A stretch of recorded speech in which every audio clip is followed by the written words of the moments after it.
अस्सलाम वालेकुम dear students, मैं हूं रिजवान अहमद। आप सब लोग कैसे हैं भाई? आज तो हमारा ज़बरदस्त लेक्चर जाने वाला है और कुछ चीज़ें जो हमें टेक्निकली सीखनी चाहिए जिसमें हमने मार्क्स हासिल करने हैं।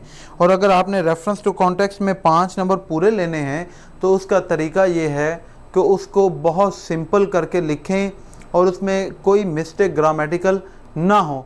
हम कोशिश करेंगे कि ऐसे ही इस हर एक पोएम का एक रेफरेंस टू कॉन्टेक्स्ट जो है वो बना लिया करें, ठीक है, ताकि आप बच्चे उसको पढ़ लें, उसको नोट डाउन कर लें और उसमें फिर गलती का कोई मार्जिन नहीं रहेगा, तो आपके मार्क्स जो हैं वो अच्छे आ सकते हैं। लेकिन इससे पहले, रेफरेंस टू कॉन्टेक्स्ट लिखने से पहले, इस पोएम के अंदर जो MCQs हैं हम उनको करेक्ट कर लेते हैं। उनको जल्दी से पढ़ लें कि इस पोएम के अंदर जो MCQs हैं उनकी करेक्ट ऑप्शन क्या है। हमारे पास इस पोएम के एंड में जो एक्सरसाइज है उसमें 4 MCQs हैं इस पोएम के। पहला है चूज द करेक्ट आंसर में हु वॉज ड्रिंकिंग रेन। तो आपने बच्चों साथ साथ मुझे बताते भी जाना है कि इस नज़म के अंदर वो बारिश का पानी कौन पी रहा था। A man, a bird, the leaves या फिर अ ट्री। आदमी, परिंदा, पत्ते या फिर दरख्त। तो हमें पता है कि इसकी सही ऑप्शन लीव्स है, तो हम कहेंगे कि सी ऑप्शन हमारी करेक्ट है। उसके बाद है what was making the noise sweet. किस चीज से वो जो आवाज थी बारिश के गिरने की वो और भी ज्यादा मीठी हो रही थी। अ guitar, singer, drops of rain या फिर drops of rain on falling drops of rain falling on leaves, या फिर जब बारिश के कतरे पत्तों पर गिरते तो जो आवाज पैदा होती वो मीठी। तो हम कहेंगे कि जी हां, इसका दूसरे का सही ऑप्शन डी होना चाहिए कि drops of rain falling on leaves. तीसरे नंबर पे है when did the sun come out. सूरज कब निकला? सुबह के वक्त, दोपहर के वक्त, या बादलों में, या फिर when the rain would stop, जब बारिश रुक जाएगी। तो इस नज़म में वो जिक्र करता है ना कि सूरज चमकेगा जब बारिश रुक जाएगी। तो फिर हम क्या कहेंगे कि तीसरे नंबर पर भी जो डी ऑप्शन है वो करेक्ट है। चौथे नंबर पर है the round drops are brightened by. वो पानी के गोल कतरे चमकदार कैसे होते हैं? सूरज की रोशनी की वजह से, सनशाइन, कलर रंग की वजह से, मूनलाइट चांद की रोशनी से, या फिर स्टारलाइट सितारों की रोशनी से। तो हमें पता है कि वो सनशाइन की वजह से होते हैं और ये ए ऑप्शन है, तो ये हमारी ए ऑप्शन करेक्ट है। ये हमारे 4 MCQs हैं इस पोएम में जो हमने कर लिए। लो भाई, ये तो अब हमारा मसला हो गया हल। अब हम करते हैं कि इस पोएम के अंदर जो कुछ क्वेश्चंस करने ज़रूरी हैं, मैं आपको 3-4 क्वेश्चंस, 2-3 क्वेश्चंस कोशिश करूंगा करवाने की, जो आपको पता हो कि इस पोएम में से क्वेश्चन जो है ये वाले आ सकते हैं। सबसे पहले हम एक क्वेश्चन करने जा रहे हैं। मैं पहले आपको जल्दी से क्वेश्चन समझा दूं। क्वेश्चन ये है कि what does the poet hope in the poem the rain. इस नज़म के अंदर शायर की उम्मीद क्या है? बताएं मुझे। शायर यही उम्मीद करता है ना कि बारिश रुक जाने के बाद जब सूरज चमकेगा तो उसकी रोशनी से हर अंधेरा जो है वो खत्म हो जाएगा, हर तरफ उजाला हो जाएगा। यही उम्मीद कर रहा है ना, तो यही बात हम अपने आंसर के अंदर लिखेंगे। मैं क्वेश्चन भी साथ लिख देता हूं। क्वेश्चन क्या है कि what does the poet hope in the rain. इस नज़म के अंदर जो हमारा शायर है उसकी उम्मीद क्या है? तो इसका हम आंसर सिंपल सा लिखने की कोशिश करते हैं। तो हम कहेंगे the poet hopes that the sun will rise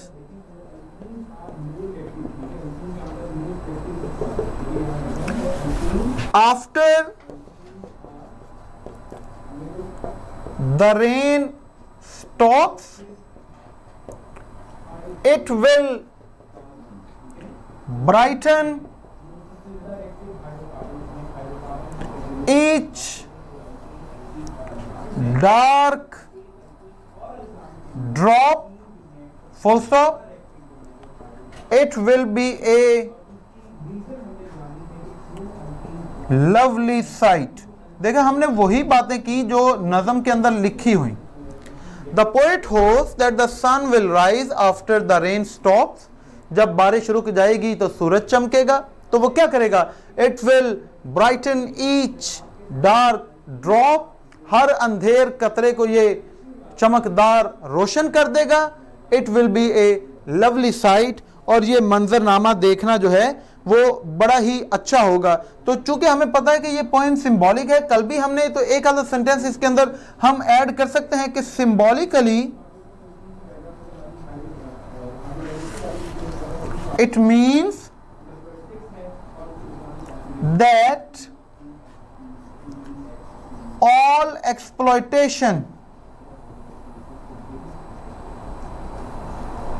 will end. Exploitations, अलामती तौर पर इसका यह भी मतलब है कि दुनिया के अंदर जितना भी जुल्म, जितनी भी ज्यादती हो रही है वो खत्म हो जाएगी. आपको बच्चों समझ आ गई है क्वेश्चन 1 की? चलें अब हम एक और क्वेश्चन करते हैं इस पोएम में से. देखते हैं कि और कौन सा क्वेश्चन इंपॉर्टेंट है पेपर पॉइंट ऑफ व्यू से, जो पेपर में आ सकता है या पिछले सालों में आया हुआ होगा. अच्छा जी, एक और क्वेश्चन हम देखते हैं और ये बहुत इंपॉर्टेंट सवाल है. पता नहीं 3-4 दफा तो आ चुका है पिछले 10 सालों के अंदर. और वो क्वेश्चन है, मैं स्टार लगा रहा हूं, how can a rainy day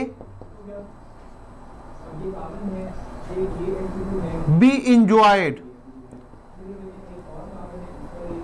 बारिश का जो दिन होता है उससे हम कैसे लुत्फ अंदोज हो सकते हैं. तो हम क्या कहेंगे कि a rainy day can be enjoyed in many ways. कई तरीकों से. full stop. One can go to a picnic and seek the pleasures of nature. Full stop. One can hear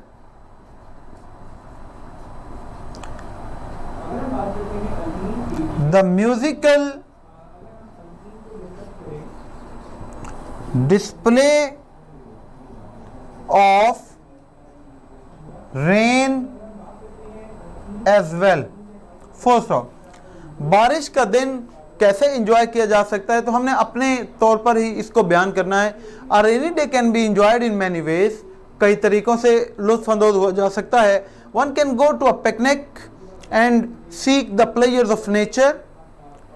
एक आदमी पिकनिक पर जा सकता है और कुदरत की ये जो प्लेयर्स हैं, जो खुशियां हैं, इनको एंजॉय कर सकता है.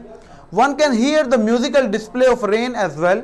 और जिस तरह शायर जो है वो सुनता है, इसी तरह वो हम भी वो उसी बारिश को गिरते वो जो खूबसूरत साउंड है, याद देखे ना आपने कभी इमेजिन किया है कि जब बारिश पड़ती है तो वो मिट्टी के अंदर से कितनी खूबसूरत खुशबू आती है, हर तरफ ऐसा लगता है जैसे सब्जा, हरियाली, ये सारी चीज़ें ये मैं बात कर रहा हूँ.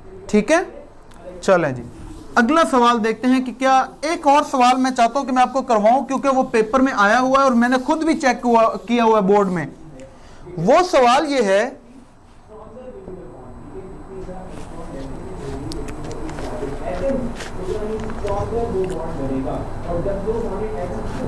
how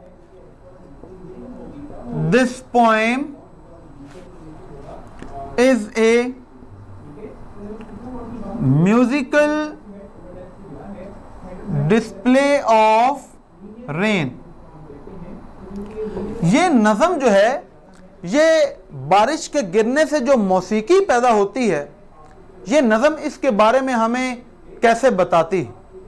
चलें इसका जवाब लिखते हैं कि इसका जवाब क्या हम लिख सकते हैं। This poem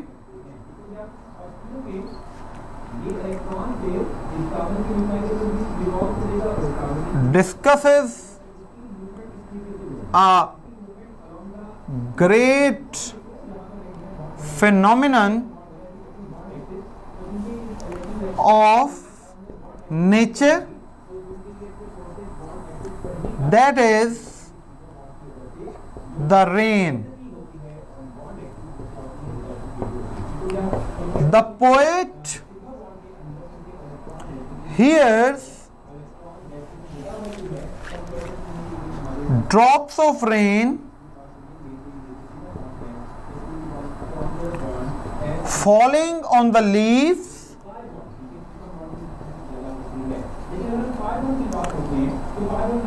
and believes that the leaves are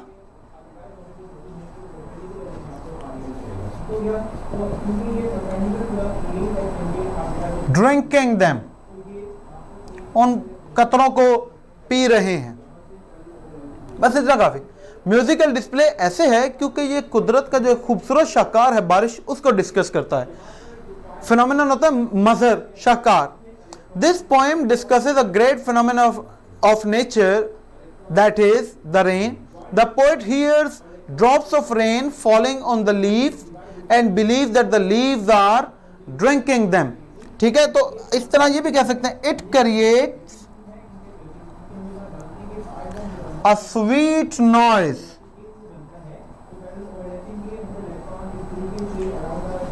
and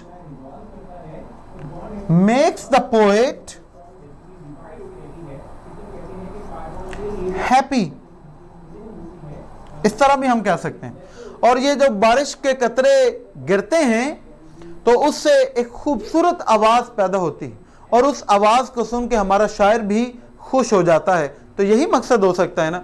तो इस तरह ये क्वेश्चन आपने जरूर प्रिपेयर करना है, मैं आपको ये बता रहा हूं। 2 और क्वेश्चंस हैं, वो भी पास पेपर्स में आए हुए हैं। अगर आप चेक करेंगे तो आपको इस पोएम से रिलेटेड मिल जाएंगे, वो भी मैं जल्दी से चाहता हूं कि मैं आपको करवा दूं। एक क्वेश्चन है कि what does the rich leaves mean?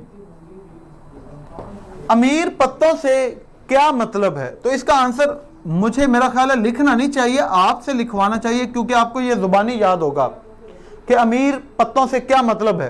तो क्या कहेंगे हम कहेंगे कि it is a symbolic poem, first of the rich leaves are the symbols of rich people in the society.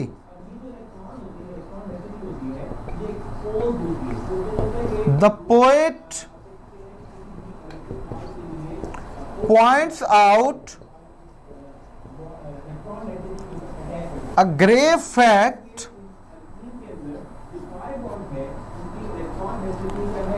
that our society is divided into classes and the upper class enjoys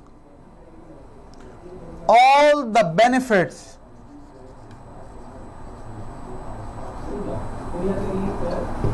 ठीक है? It is a symbolic poem. The rich leaves are the symbols of rich people in the society. The poet points out a grave fact that our society is divided into classes.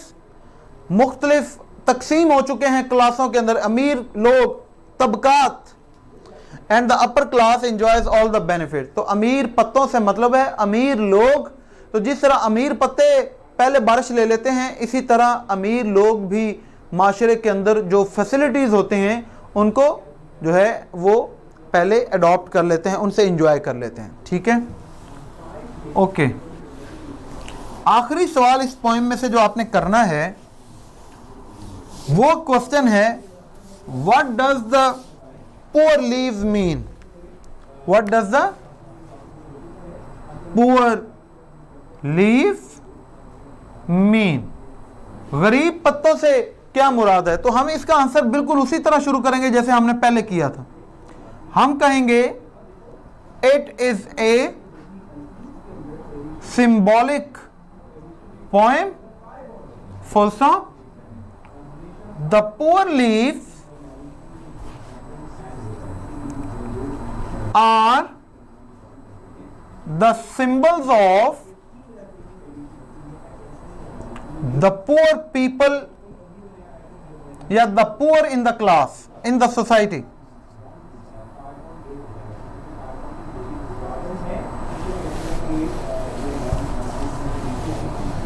In the society, full stop. They are being exploited by the rich class, full stop. The poor enjoys few benefits in a society, full stop. What does the poor leaves mean? It is a symbolic poem. The poor leaves are the symbols of the poor in the society. जो गरीब लोग होते हैं माशरे के अंदर, the poor का मतलब होता है गरीब लोग। They are being exploited by the rich class, और हमेशा अमीर लोग जो हैं वो उनके ऊपर जुल्म ज्यादती करते हैं। The poor enjoys few benefits in a society, और जो गरीब लोग होते हैं माशरे में उनके पास कोई बेनिफिट्स, कोई फैसिलिटीज नहीं होती। लो बच्चों, बस ये क्वेश्चंस जो हैं इस पॉइंट से काफ़ी हैं। अभी आप मुझे बता दें फौरी तौर पर कमेंट सेक्शन में कि इसकी आपको क्वेश्चंस की समझ आई है कि नहीं आई। अब मैं नेक्स्ट स्टेप की तरफ जा रहा हूं। ये मरियम शाह क्या कह रही हैं कि नहीं समझ आई, या ये अपनी बातें कर रही हैं? अच्छा, ऑलराइट, ये अपनी बातें कर। शाह बेटा इसी तरह, वेरी गुड, अपनी बातें करते रहें ताकि फिर लेक्चर जो है वो जल्दी से ख़त्म हो जाए, लेकिन बातें फिर नहीं ख़त्म होती। अब मैं आपको करवाने लगा हूं इस पोएम का रेफरेंस टू कॉन्टेक्स्ट। तो रेफरेंस में हमें पता है कि हमने क्या लिखना है। हम कहेंगे कि these lines have been taken from the poem. कल बताया था ना, कॉमा के अंदर नज्म का नाम लिखना है। द रेन, ऐसे, ये देखो ये कॉमे लगाए हुए हैं नज्म के, पोएम के नाम के आगे, पोएट के नाम के आगे कुछ नहीं लगाना, ये याद रखना है। Written by W.H. Davies, full stop. फिर आप मार्कर के साथ ऐसे हेडिंग देंगे कॉन्टेक्स्ट। कॉन्टेक्स्ट का मतलब होता है, आप उर्दू भी पढ़ते हैं, जो उर्दू में नहीं हम करते हवाला, मतन और सियाको सुबाक, तो कॉन्टेक्स्ट का मतलब होता है सियाको सुबाक। तो इस पोएम का हम एक ही कॉन्टेक्स्ट जो है वो बना लेते हैं। मैं कहता हूं the rain is a symbolic poem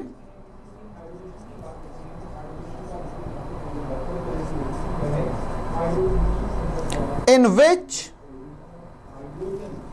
upper leaves of trees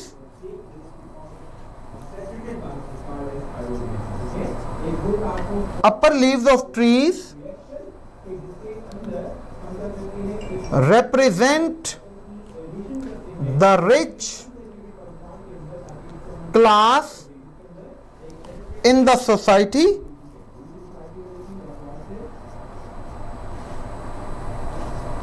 full stop. The lower leaves represent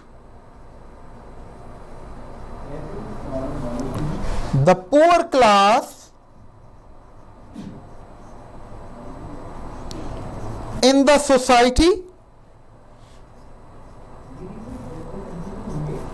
full stop. The sunshine, मैं ये इधर करके आगे लिख रहा हूं, symbolizes, अब तो मुझे बता दो कि सनशाइन जो है वो किसके सिंबलाइज करती है?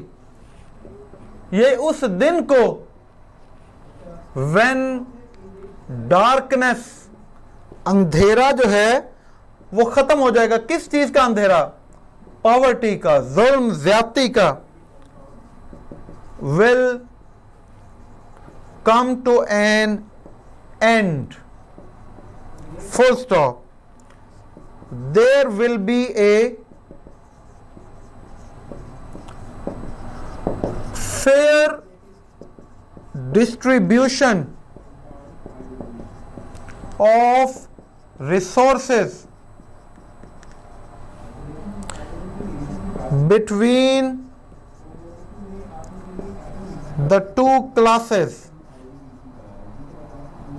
Full stop. ये हमारा कॉन्टेक्स्ट है। इस पोएम में से जो मर्जी वो लाइन दे दे, हमने रेफरेंस भी सेम रहेगा, कॉन्टेक्स्ट भी सेम रहेगा। The rain is a symbolic poem in which upper leaves of trees represent the rich class in the society। ये नज़म एक अलामती नज़म है जिसके अंदर जो ऊपर वाले पत्ते हैं वो नुमाइंदगी करते हैं अमीर लोगों की माशरे के अंदर।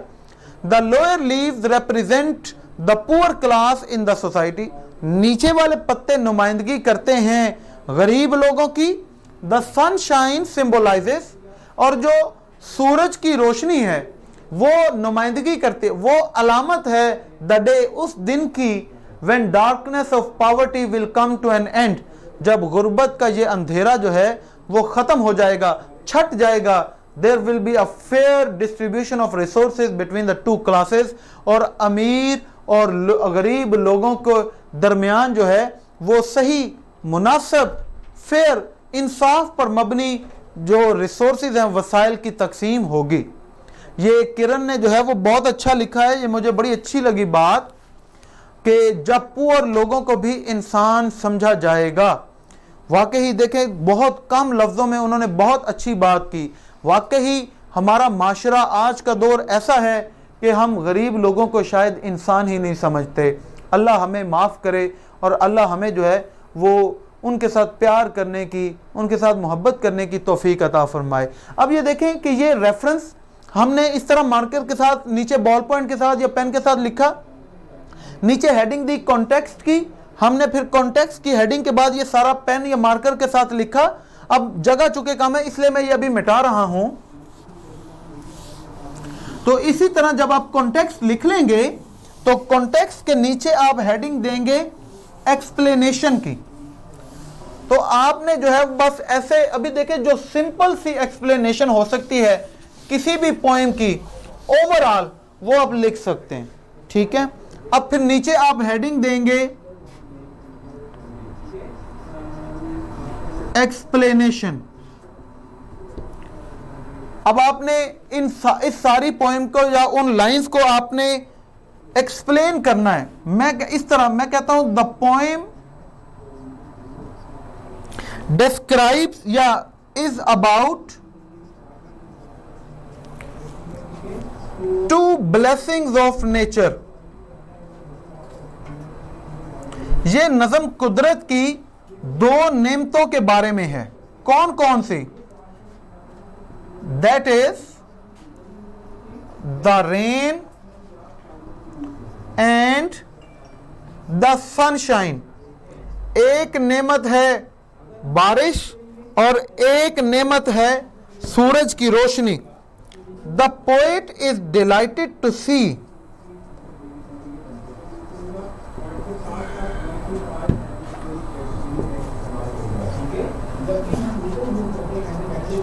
and here the rain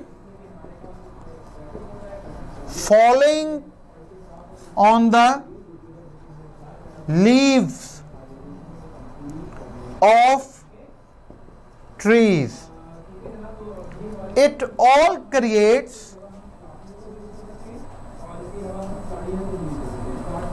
a sweet noise. On the other hand,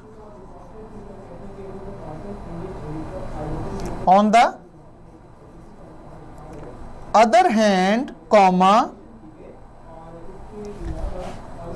the sunshine brings joy to everyone.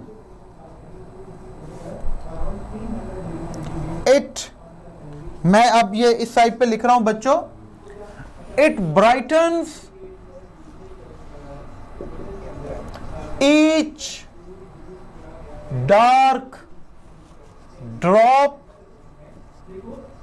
Which makes the scene lovely. Full stop. Actually,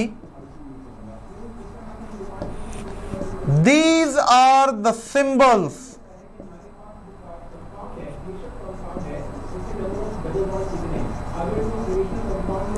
of different classes present in the society.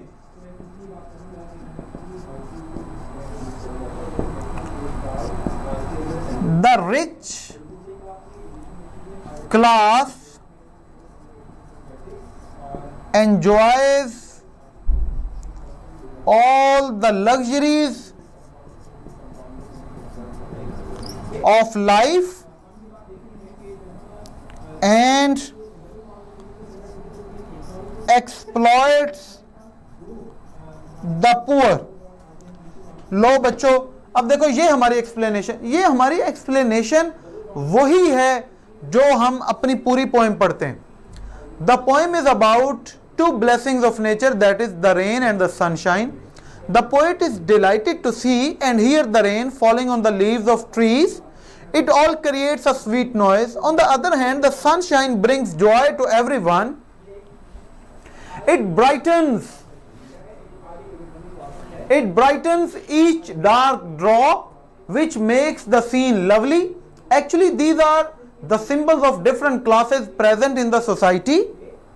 The rich class enjoys all the luxuries of life and exploits the poor. ठीक है, इसके अंदर एक आधा add करना चाहें तो आप कर सकते हैं कि जो हमने पहला क्वेश्चन किया, the poet hopes कि a day will come when this exploitation will end. ये वैसे जो है वो हमने कॉन्टेक्स्ट में लिख दिया तो दोबारा लिखने की जरूरत नहीं. ये अभी मुझे अभी एक कमेंट नजर आया, जी बेटा इसीलिए तो ये काम करवा रहा हूं कि ये जो है इस पोएम में से आपको कोई भी लाइंस आ जाएं, आप ये एक्सप्लेनेशन लिख सकते हैं, गलत किसी सूरत नहीं हो सकती. इसलिए तो आपको ये काम करवाया है, नहीं तो मैं आपको कहूं जाओ भाई खुद जाकर पढ़ लो. ठीक है.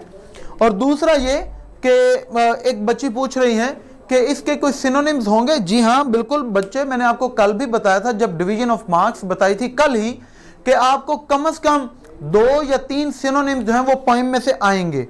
तो ये जब हम पोएम पढ़ेंगे उसमें जो इंपॉर्टेंट वर्ड होंगे वो मैं आपको बता दिया करूंगा, जो डिफिकल्ट होगा, ताकि चले हमारे साथ साथ जो है वो सिनोनिम्स भी जो है वो प्रिपेयर होते रहें.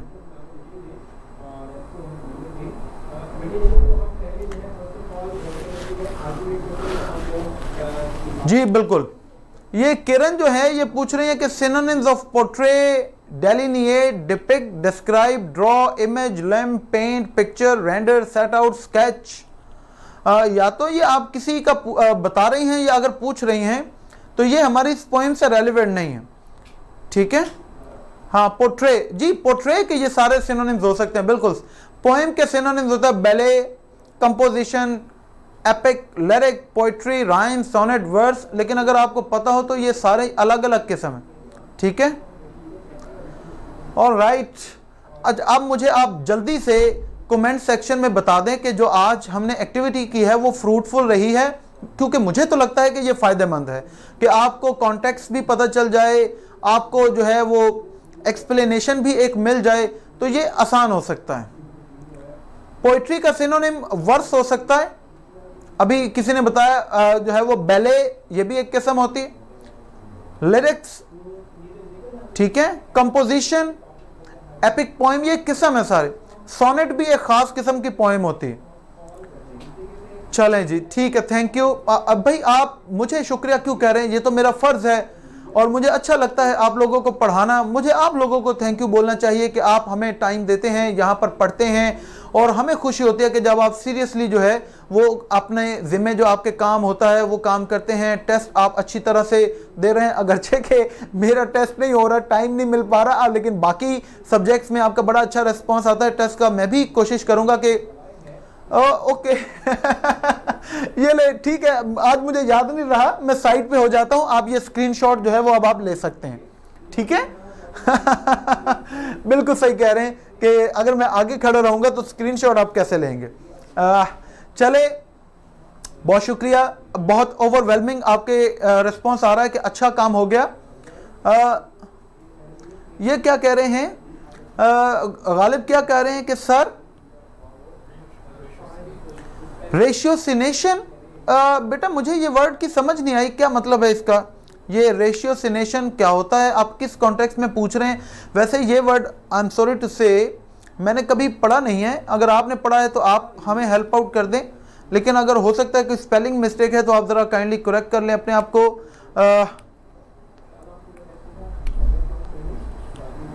चले जी, हमें भी बहुत अच्छा लगता है जब आप पढ़ाते हैं, बहुत शुक्रिया मुकद्दस, आप सब लोगों का बहुत शुक्रिया। आज हमारे लेक्चर का टाइम अब यहाँ पर एंड होता है।